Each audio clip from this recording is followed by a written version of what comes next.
The call came in at 6:30 in the morning. Sarah Mattheson was still drinking her coffee when her phone rang. She almost did not answer it. It was too early, and she had already scheduled her entire day. But something made her pick up the phone. Maybe it was instinct. Maybe it was the kind of feeling that a person gets when their life is about to shift in a direction they do not expect. "Is this Dr. Mattheson?" a man's voice asked. He sounded older, maybe in his 60s. Sarah did not recognize his voice. "This is she," Sarah said. "Who is calling?" "My name is Dale Miller. I've got a farm about 30 minutes from your clinic. I've got a horse here that needs looking at. Nothing serious, just an infection or something. But I want to get her checked before the county fair next month. Can you come out today?" Sarah looked at her schedule. She had back-to-back appointments all day. 3 routine checkups, 1 dental cleaning, 1 vaccination clinic. She should have said no. She should have told Dale Miller to bring the horse to the clinic instead. But again, that feeling made her hesitate. "I can come out this afternoon," she said. "Around 2 o'clock? Will that work?" "That's fine," Dale said. "Miller's farm. You can find it on the GPS." He gave her an address and hung up. Sarah finished her coffee, thinking about that conversation. There was something in his tone that had bothered her. The way he said the horse had an infection or something. The way he said it so casually, as if an infection was a minor inconvenience, not a medical problem that needed attention. Sarah had been a veterinarian for 17 years. She had worked with horses for most of her adult life, and she had learned, over those 17 years, to listen to the small voice inside her head that told her when something was not right. That voice was speaking now, but she pushed it aside and went to work. The afternoon came faster than she expected. At 1:30, Sarah packed her truck. She loaded her medical bag, her examination tools, her stethoscope, her thermometer. She loaded the supplies she might need for treating an infection. And then she got in her truck and started driving toward Miller's farm. The drive took her through the country roads of Tennessee. The October sun was bright and warm, and the sky was a perfect blue. It was the kind of day that made you feel like everything was normal. Everything was fine. It was the kind of day where nothing bad happened. But Sarah knew better than to trust appearances. She knew that bad things happened on beautiful days all the time. Miller's farm appeared suddenly around a curve in the road. It was a large property, probably 12 acres or more. There were 3 barns, all painted red. There were several pastures separated by white fences. From a distance, it looked like a prosperous farm. It looked like the kind of place where horses were valued, where they were cared for properly.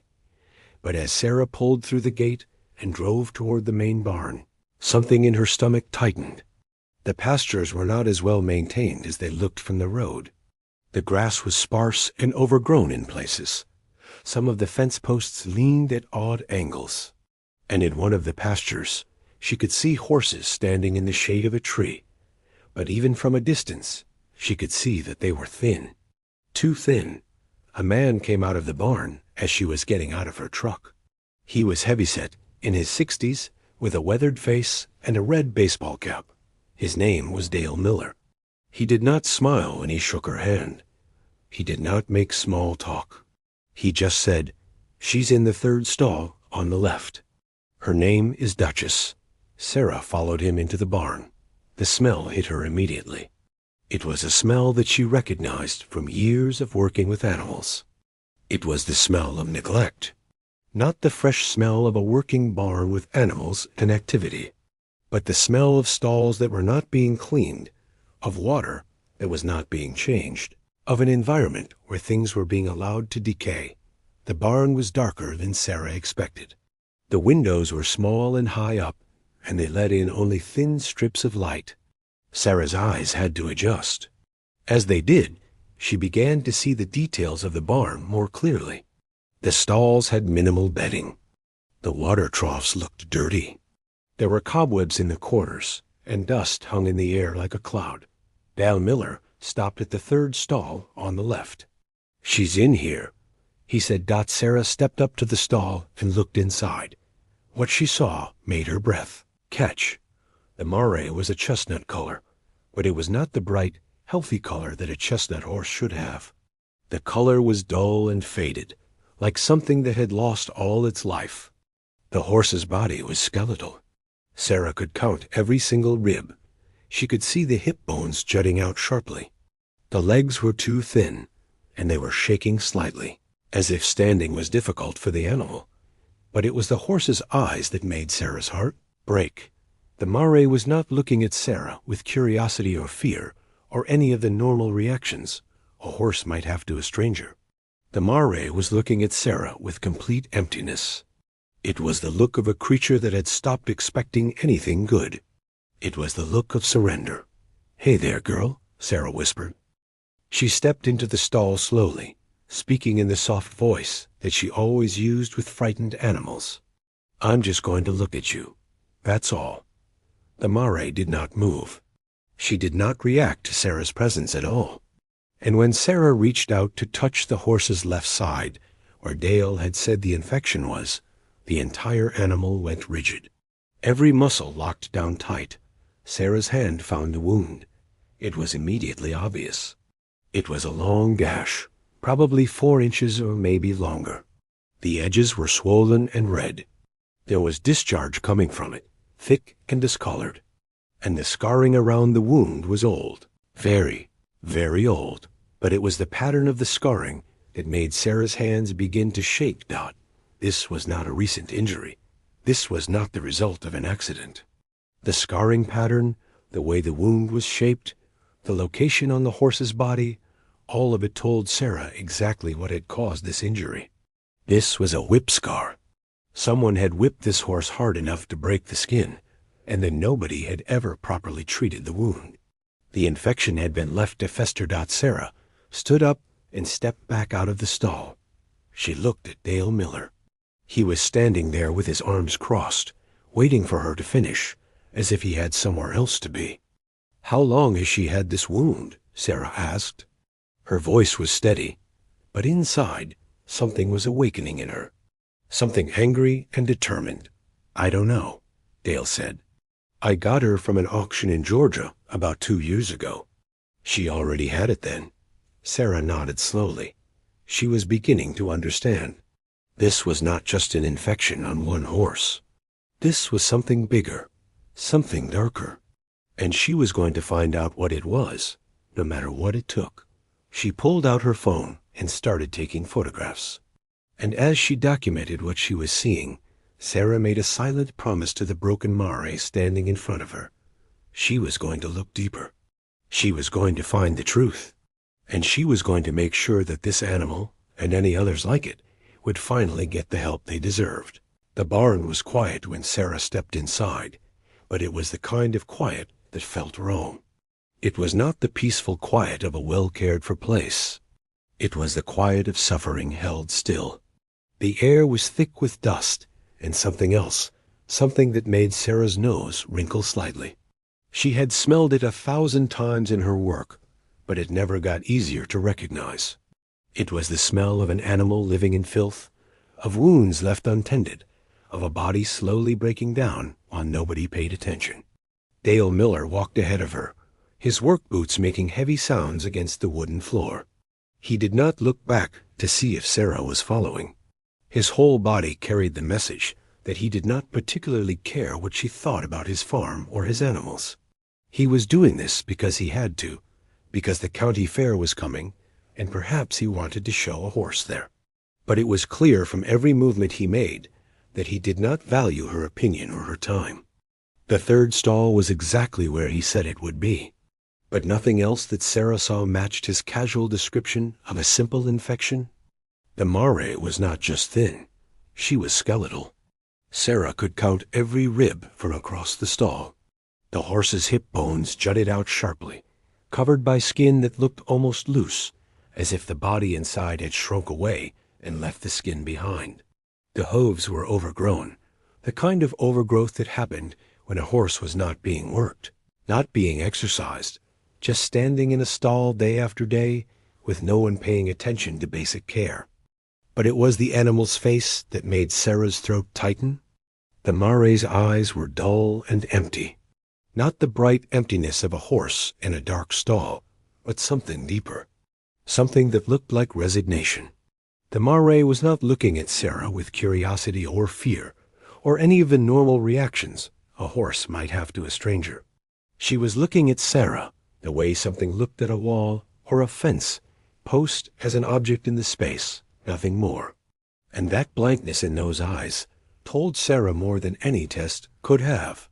This horse had stopped expecting anything good from humans. "That's Duchess," Dale said from behind her. "She gets moody sometimes. Doesn't like to be touched on her left side. I figure it's just an infection." Like I said, Sarah did not respond immediately. She was too busy studying the animal. The Mare's coat was a dull reddish brown, but it was not healthy color. It was the color of an animal that was not getting proper nutrition. The hair was rough and stood up in odd patterns, the way a horse's coat looked when it was not being groomed, not being cared for at the most basic level. Sarah walked slowly into the stall. She moved without sudden movements, speaking in the low, calm voice that she used with frightened animals. "Hey there, girl," she said. "I'm just going to look. That's all." The Mare did not move. She did not pin her ears back in warning. She did not step away. She simply stood there, as if she had already accepted that this was what happened. People came, they did things to her, and then they left. There was no point in trying to escape or resist. There was only endurance. When Sarah's hand touched the Mare's left side, she felt the animal's entire body go rigid. Not moving, but completely tense. Every muscle locked down. "Easy, girl," Sarah whispered. The infection was immediately visible. It was a long gash, probably 4 inches, maybe more, located just behind the rib cage. The edges of the wound were swollen and red, angry looking. There was discharge, not clear discharge, but the kind of thick, discolored discharge that meant serious infection. And the scarring around the wound was old. Very old. Sarah's mind went into work mode, the part of her that was a professional, trained to assess and diagnose. But underneath that professional response, something else was happening.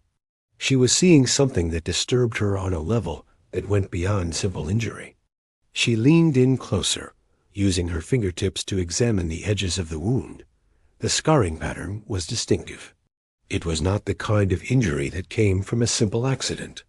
It was not the kind of injury that came from a fence or a fall or a kick from another horse. The scarring pattern, combined with the length of the wound and the way it was positioned, told her exactly what had caused it. This was a whip scar, an old whip scar that had never healed properly and had become infected. Someone had whipped this horse hard enough to break the skin, and then nobody had cared for the wound. The infection had been left to fester and grow. For how long? Sarah did not know yet. But the depth of the infection, the way it had burrowed into the tissue beneath the skin, suggested months, maybe longer. Sarah straightened up. She could feel her heart rate increasing. She could feel anger rising in her chest, the sharp, clean kind of anger that came from seeing something that was simply wrong. "How long has this wound been here?" she asked.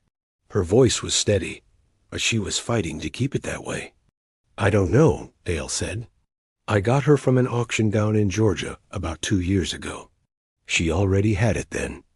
He said it so casually, so matter of fact, as if the presence of an infected, festering wound was just a random fact about a horse, like the color of her coat or the size of her hooves. Not something that required action, not something that required care or concern or even basic acknowledgement. Sarah turned to look at the rest of the barn. What she saw made her take a sharp breath. This was not a working farm. There were no brushes hanging on the walls, no first aid kits, no grooming equipment. There was just darkness and dust and the smell of animals living in neglect. The water trough in the stall was cloudy, and there was algae growing on the sides. How often does she get water? Sarah asked. When I remember, Dale said. She's not a working horse. She doesn't need much.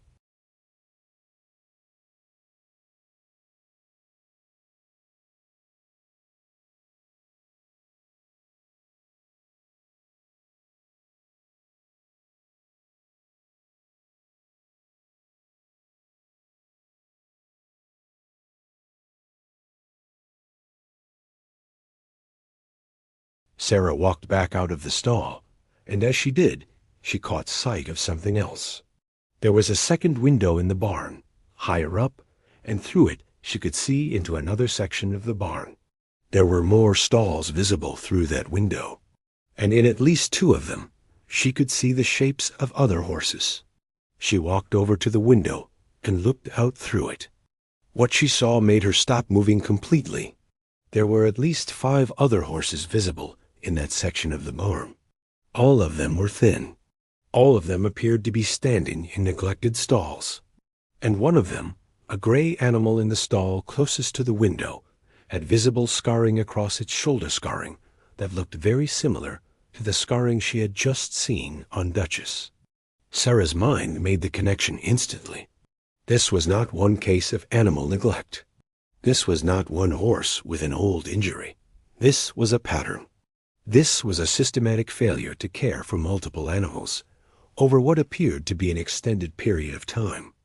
She turned back to Dale Miller. I need to see those other horses, she said. Her voice was different now.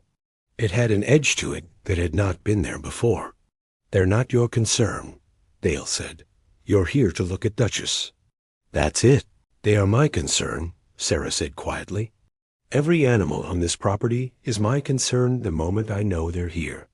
Show me the other horses, or I will contact the county animal control office and request an official inspection. Your choice.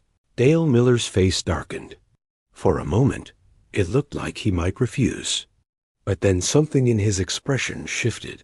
Perhaps he realized that Sarah was not someone he could intimidate. Perhaps he understood that his casual dismissal of these animals had met someone who would not let it stand.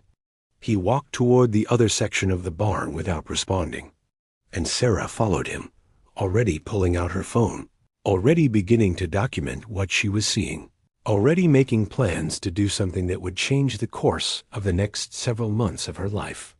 She did not know it yet, but the moment she saw that first scar, the moment she understood the pattern, something had shifted. She was no longer just a veterinarian making a farm visit. She had become a witness to something that needed to be exposed. And she was going to follow this through, no matter where it led. The second section of the barn was even worse than the first. Sarah's eyes took a moment to adjust to the darkness, and when they did, she wished they had not. The stalls were smaller here, cramped and narrow, and in each one there was a horse. Some were standing. Some were lying down on what appeared to be concrete with barely any bedding. All of them looked like they had been forgotten. The gray horse that Sarah had seen through the window was in the first stall. Up close, the scarring on its shoulder was even more apparent. It was a pattern of old cuts and healing wounds, the kind of scarring that spoke of repeated strikes with something thin and sharp. A whip, the same kind of weapon that had marked Duchess. What happened to this horse? Sarah asked. She was trying to keep her voice calm, but it was becoming difficult. Her hands were shaking slightly. Don't know, Dale said. Got him at an auction too. Years ago. Sarah moved to the next stall. In this one was a younger horse, probably a thoroughbred or thoroughbred mix. This one was not just thin. It was emaciated. The horse's eyes were sunken into its head. Its legs were so thin that Sarah could see the bones clearly. And worst of all, the horse barely reacted to Sarah's presence. It did not look up. It did not move away. It just stood there, breathing slowly, as if it barely had the energy to stand. How long has this horse been like this? Sarah asked. Her voice was sharp now, the careful professional tone gone. I don't remember, Dale said. I've got a lot of horses. I can't keep track of all of them. That statement settled into the air between them like a stone sinking through water. He had multiple horses. He could not keep track of them. They were being left in stalls in this condition, and he did not even remember when they had arrived or what their names were. Sarah pulled out her phone. She started taking photographs.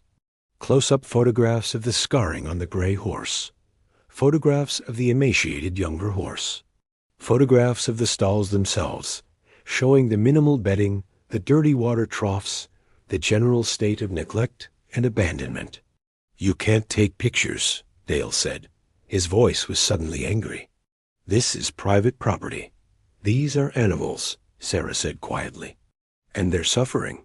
Yes, I can take pictures. And I am going to take pictures. I'm going to document every single thing I see in this barn." She continued moving through the stalls. There were 4 more horses visible, besides Duchess. Each one told a story of neglect.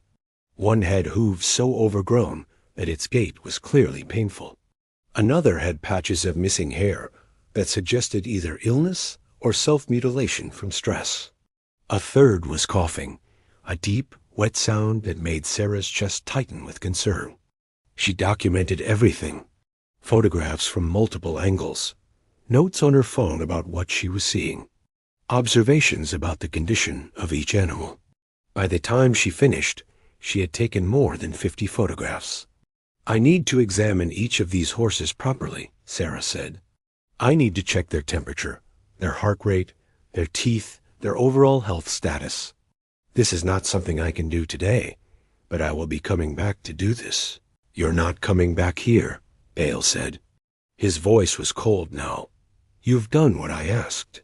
You examined Duchess. That's it. I don't need you on my property anymore." Sarah looked at him for a long moment. She was calculating her options. She could argue.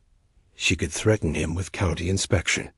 But she was realizing that arguing with Dale Miller was not going to help these animals. What would help them was evidence, documentation, a case built so carefully and completely that no one could dismiss it or ignore it. "Fine," she said, "but I am going to recommend that you bring each of these horses to my clinic for a full examination. Especially that young one. That horse is not well. If you don't get him medical attention, he could die." "Then he dies," Dale said. "Not my problem." Those words. Those 5 words. Not my problem. They seemed to Sarah to encapsulate everything that was wrong. They seemed to represent a complete absence of empathy, of responsibility, of basic human decency. She packed her equipment and left the farm without saying anything else. But as she drove away, her mind was already working. She was already planning. She was already understanding that this was bigger than just one farm visit. This was something that needed investigation. That evening, Sarah sat in her clinic office with her laptop open. She had transferred all of her photographs from her phone to her computer. She had made detailed notes about what she had observed. Now she was searching. She started with what she knew. Miller's farm, Dale Miller, Tennessee. She searched for any public records, any history, anything that might help her understand what she was dealing with. What she found in the county records was interesting. The farm had been owned by the Miller family for 3 generations. The current owner, Dale Miller, had inherited it from his father Howard Miller about 5 years ago. Before that, there were property tax records showing that the farm had been the site of a horse breeding operation. There were even some old newspaper articles from the 1980s and 1990s mentioning Howard Miller as a breeder of Tennessee walking horses. Tennessee walkers. That detail stuck with Sarah. Those were special horses. They were valuable horses. They required specific training and specific care. If the Miller family had once been serious about breeding and training those horses, what had changed? She dug deeper. She found a property listing from about 8 years ago, before Howard's death, showing that he had been looking to sell some of his breeding stock. The listing mentioned that he had multiple horses for sale, all Tennessee walkers, all trained and ready to show. But then the listing stopped. The property changed hands. The breeding operation disappeared. Sarah decided to do something that she normally would have done a long time ago. She called other veterinarians in the county. She asked them, carefully and without accusation, if they had any experience with Miller's farm. The first veterinarian she called, an older man named Dr. Robert Harrison, went quiet for a moment. Then he said, "I've heard the rumors. I've never been to the property myself, but I've heard things from people who have. Nothing good. Nothing that I could prove, so I never reported it. But nothing good. What kind of things?" Sarah asked. Animals showing up at auctions with behavioral problems. Stories about harsh training. One person told me that a horse they purchased from an auction came with scars that suggested it had been beaten. When they traced the horse back, they found it had come from a farm around here. They didn't name the farm, but the description matched Miller's. Sarah's heart was beating faster. This was corroboration. This was someone else who had noticed the same pattern. She called 2 more veterinarians. Both of them said similar things. They had heard rumors. They had seen horses from around this area showing up at auctions with behavior problems or physical evidence of past trauma. But none of them had documented anything. None of them had reported anything officially. By the time Sarah finished those calls, it was late evening. She was sitting alone in her clinic office, looking at the photographs on her computer screen.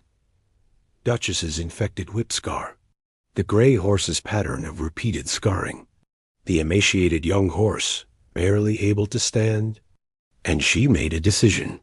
She was going to investigate this properly. She was going to find out not just what was happening at Miller's farm right now, but what had been happening there for years. She was going to trace the horses. She was going to find the people who had purchased them. She was going to document the pattern. And then she was going to make sure that someone with authority knew about it. Sarah pulled up a new document on her computer and titled it Miller's Farm Investigation. She started making a list. Things to research, people to call, records to find, questions to answer. The first question was the most important one. Where had Duchess come from before the auction in Georgia? Who had owned her before Dale Miller? And what had happened to her during the training years that had left her so broken? Sarah was not just a veterinarian anymore. She had become a detective, and she was going to follow this trail, no matter how far it led her. Because those horses deserved someone to care. Those horses deserved someone to look deeper, to dig beneath the surface, to find the truth that was being hidden. And Sarah had decided that person was going to be her. Sarah did not sleep much that night. She lay in her bed, staring at the ceiling, thinking about the horses she had seen. By 3 a.m, she gave up trying to sleep and went back to her clinic office. She opened her laptop and started searching again. The auction house in Georgia. That was where Dale Miller had said he got Duchess. If she could find the auction records, maybe she could trace the horse's history further back. Maybe she could find out who had owned her before and what had happened to her. It took 2 hours of searching, but Sarah found the auction house's website. They had records online for horses sold in the past 10 years. She searched for Duchess first, but that was too common a name. She searched for Chestnut Mare, sold around the time Dale Miller said he bought her. She found 3 possibilities. Then she tried a different approach. She called the auction house directly, early in the morning, and spoke to a man named Charles, who worked in their records department. Sarah explained that she was a veterinarian trying to trace the history of a horse for medical reasons. She described Duchess, the age, the color, the approximate time of sale. Charles said he would check their records and call her back. He called back within an hour. Found her, he said. Chestnut Mare, sold about 2 years ago. She came from a private seller in Tennessee. The seller was listed as H. Miller Estate. Sarah's breath caught. H. Miller Estate? Howard Miller, Dale Miller's father, the man who had died 5 years ago. Can you give me the contact information for the estate? Sarah asked. Or the person who handled the sale?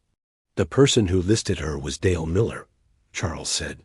He listed the horse on behalf of his father's estate after his father passed away, so Dale Miller had sold Duchess at the auction. But Duchess had not come to Miller's farm 2 years ago. She had been inherited from Howard Miller's estate, which meant Duchess had been at Miller's farm longer than Dale had said. She had been there when Howard was alive. She had been there during the training years. Sarah thanked Charles and hung up. Her mind was moving quickly now, making connections, building the timeline.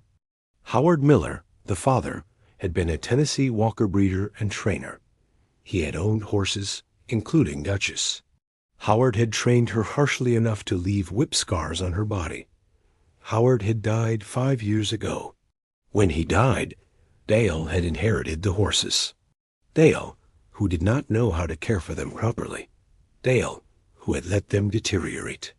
Dale, who had eventually sold some of them at auction, including Duchess. But Duchess had been at that farm for longer than 2 years. She had been there for at least 5 years, possibly longer. She had been living in neglect under Dale's care after Howard's death. And before that, she had been living under Howard's care, being trained harshly enough to earn whip scars. Sarah needed to find out more about Howard Miller's training methods. She needed to find people who had known him. She needed to understand exactly what had been done to these horses. She started calling. She called people in the local horse community. She called other breeders of Tennessee Walkers. She called people who had attended horse shows in the area decades ago. Most of them did not know anything about Howard Miller or his farm, but some of them remembered. An older woman named Patricia, who had been involved in the horse showing community in the 1990s, remembered Howard Miller. He was known for producing good walkers, she said carefully, but there were always rumors about his training methods. Some people said he was too harsh. Some people said he used training methods that were cruel, but nobody could prove anything, so nobody said anything officially. What kind of training methods? Sarah asked. The kind that left marks on horses, Patricia said quietly. I knew someone who purchased a horse from him. The horse had behavioral problems and scars. The person who bought her said she was terrified of her owner for a long time. It took years to help her get over it. Sarah thanked Patricia and made notes. She was building a picture now. Howard Miller had been known for harsh training. Duchess had scars from whipping. The pattern went back years, decades even. She decided to try something different. She started searching for horses that had been sold from Miller's farm over the years. She looked at old auction listings. She searched online forums for horse people discussing their purchases. She found several mentions of horses from Miller's farm, sold at various auctions over the past 10 to 15 years. And in the comments, she found something that made her pause. Someone had posted in a forum 3 years ago, I bought a horse at an auction last year. She had behavioral issues and scars. When I researched her history, I found out she came from Miller's farm in Tennessee. The person I bought her from said all the horses from that farm had behavioral problems. It's like they were all trained by someone who didn't care about their mental health. Sarah saved that post. It was a public comment made by someone who had experienced the problem directly. It was evidence that the pattern had been noticed before. She decided to find that person. She posted in the same forum, under the same thread, explaining that she was a veterinarian investigating horses from Miller's farm. She asked if the person who had posted 3 years ago would be willing to talk to her. Within 6 hours, she had a response. The person's name was Eleanor Beck. She lived 2 hours away. She had purchased a Mare from an auction 5 years ago and discovered after the fact that the horse had come from Miller's farm. Eleanor agreed to meet with Sarah the following day. When Sarah arrived at Eleanor's property, the first thing she saw was a beautiful chestnut Mare in a pasture, grazing peacefully. Eleanor, a woman in her 60s with kind eyes, came out to meet her. That's Autumn, Eleanor said, gesturing to the horse. That's what I named the Mare I bought from the auction. When I got her, She was a mess. She had behavioral problems. She would panic when you tried to touch her left side. She had scars all over her body. It took me months to get her to trust me. Sarah's eyes widened. What color was the scar pattern? She asked. Where was it located? Eleanor described the scarring in detail. It matched what Sarah had seen on Duchess. Whip marks. Old whip marks on the left side of the body. I did some research, Eleanor continued. I found out the horse had been registered with the Tennessee Walking Horse Registry years ago. She had been trained by Howard Miller. When I looked into what I could find about him, I heard stories. Not official complaints. Just stories from people in the horse community. But the stories were consistent. He was known for harsh training. Sarah felt a chill run down her spine. This was confirmation. This was evidence from another person who had purchased a horse from Miller's farm and discovered the damage for herself. How is Autumn now? Sarah asked. Eleanor smiled. She's doing well. It took years of patient work, but she's learned to trust again. She's learned that not all humans are cruel. She has a good life now. But I think about the other horses that might still be at that farm. I think about how many animals might still be suffering. Sarah spent the next 3 hours talking to Eleanor. She took notes. She asked questions. She learned about the horse's behavior problems, about what it took to help her heal, about the emotional and psychological damage that harsh training could create. By the time Sarah left Eleanor's property, she had made another decision. She was going to contact Eleanor's horse, Autumn. Not the horse herself, but the veterinarian who had been caring for her. She was going to build a network of people who had experience with horses from Miller's farm. She was going to create a record of the pattern. And then she was going to take that evidence somewhere. She was going to show it to someone with authority. She was going to make sure that what had been done to these horses, what was being done to them, was exposed. As Sarah drove back to her clinic, she thought about Duchess standing in that dark stall. She thought about the gray horse with its pattern of scarring. She thought about the young, emaciated horse that could barely stand. And she thought about Autumn, grazing peacefully in Eleanor's pasture, finally healed, finally safe. Every horse deserved to be safe. Every horse deserved to have someone care about what happened to it. And Sarah had decided that she was going to be that person. She was going to be the voice that these horses could not have. She was going to dig deeper, look harder, push further, until the truth was exposed and these animals got the help they deserved. The investigation was just beginning, but Sarah could feel it. She could sense that the pieces were coming together. She could sense that something was about to break open. And when it did, the whole world was going to know what had been happening at Miller's farm. 3 weeks after meeting Eleanor, Sarah sat in a small conference room at the county courthouse. Across from her were 2 people she had been working with intensely for the past month. One was Deputy Marcus Johnson, who had taken her concerns seriously. The other was a woman named Lisa Martinez, who worked for the Regional Animal Welfare Organization. Together, they had built a case, not just against Dale Miller, but against the entire history of what had been happening at Miller's farm. Sarah had spent those 3 weeks calling people. She had tracked down 5 different people who had purchased horses from Miller's farm or its auctions over the past 15 years. She had collected their stories.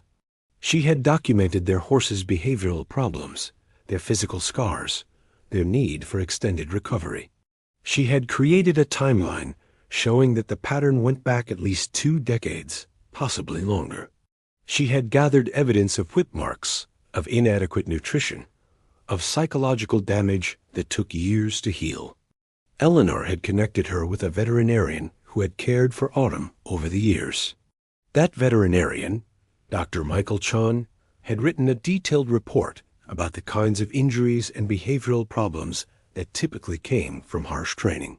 He had explained, in professional language, what years of abuse could do to a horse's mind and body. Sarah had even managed to contact a woman named Margaret who had purchased a horse from Howard Miller himself. Back in the 1990s, Margaret had kept detailed records of her horse's behavior problems and recovery. She had saved photographs of the scars. She had documented everything. And she had been waiting for 20 years for someone to finally care enough to listen. Now, sitting in that conference room, Sarah laid out all of it. She showed the photographs she had taken at Miller's farm. She showed the documentation of horses from the farm that had been purchased at auctions. She showed the testimonies from people who had purchased those horses and discovered their damage. She showed the timeline that connected Howard Miller to Dale Miller to the ongoing neglect and abuse. "This is a pattern," she said quietly. "Not one incident.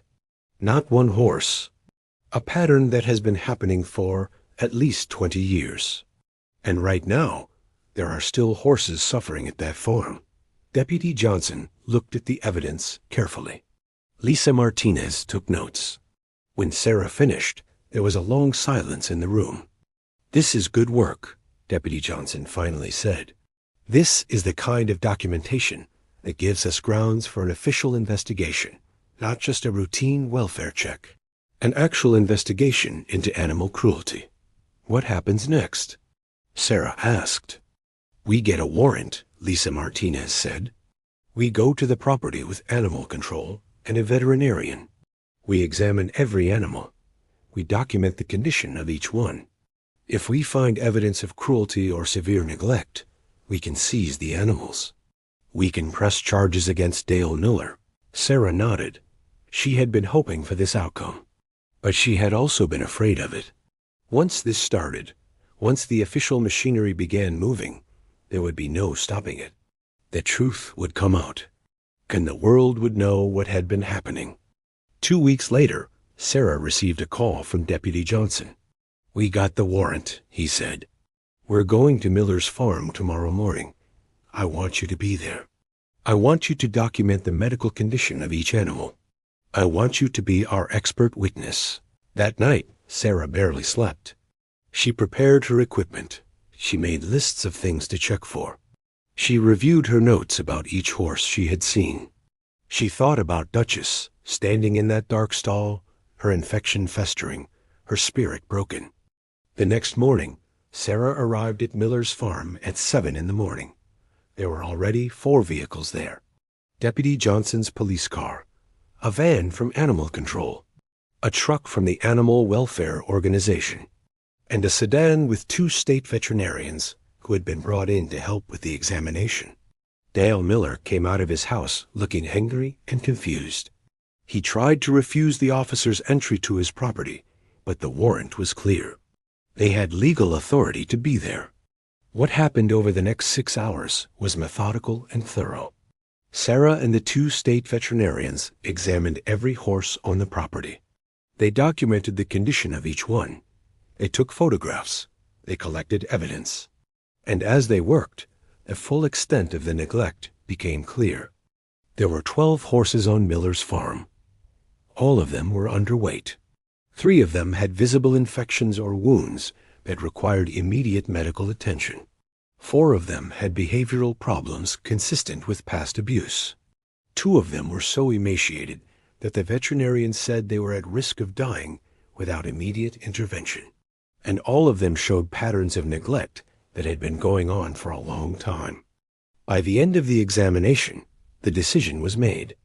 All 12 horses were to be seized by the Animal Welfare Organization.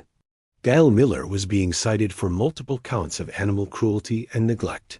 The case would go to court. There would be charges. There would be consequences. As the horses were being loaded into transport vans, Sarah watched Duchess being led out of her stall.